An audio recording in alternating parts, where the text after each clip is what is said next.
उत्तर प्रदेश विधानसभा चुनाव से पहले राष्ट्रीय लोकदल यानी आरएलडी को बड़ा राजनीतिक झटका लगा है। पार्टी के उत्तर प्रदेश अध्यक्ष और पूर्व एमएलसी रामाशीष राय ने पार्टी की प्राथमिक सदस्यता के साथ ही प्रदेश अध्यक्ष के पद से इस्तीफा दे दिया है।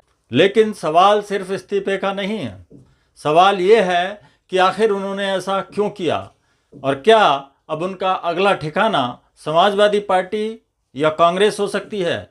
आइए पूरी कहानी समझते हैं। दोस्तों नमस्कार। यूपी चुनाव से पहले आरएलडी में हलचल तेज हो गई है। पार्टी के प्रदेश अध्यक्ष रामाशीष राय ने इस्तीफा देते हुए ऐसा पत्र लिखा है जिसकी राजनीतिक गलियारों में खूब चर्चा हो रही है। अपने इस्तीफे में उन्होंने किसी का नाम नहीं लिया, लेकिन इशारों ही इशारों में मौजूदा राजनीतिक व्यवस्था और आरएलडी की दिशा पर गंभीर सवाल खड़े किए हैं।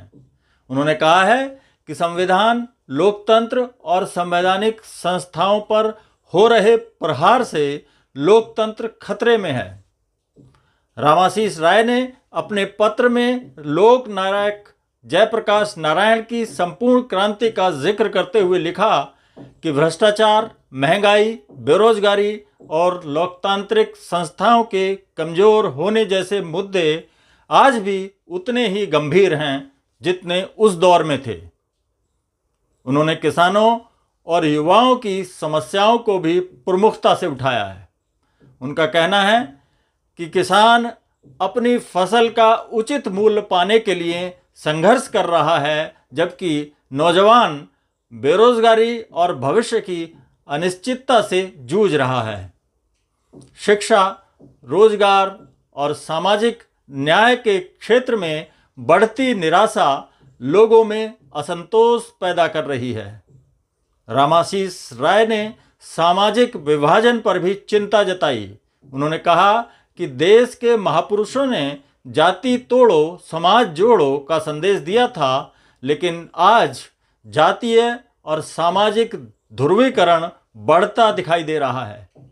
उन्होंने पूर्व प्रधानमंत्री अटल बिहारी वाजपेयी का भी उल्लेख करते हुए कहा कि अटल जी ने राजनीति में बढ़ते धनबल और परिवारवाद को लोकतंत्र के लिए खतरा बताया था और आज उनकी आशंकाएं काफ़ी हद तक सही साबित होती दिख रही हैं।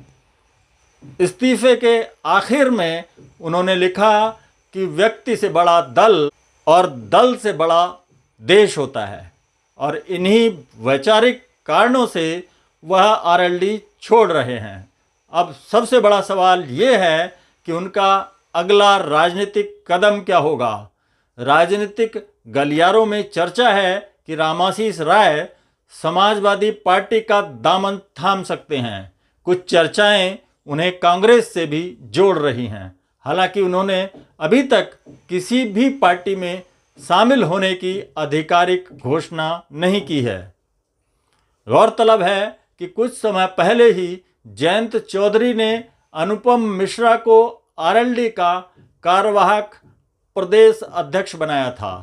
तभी से रामाशीष राय के पार्टी छोड़ने की अटकलें तेज हो गई थीं।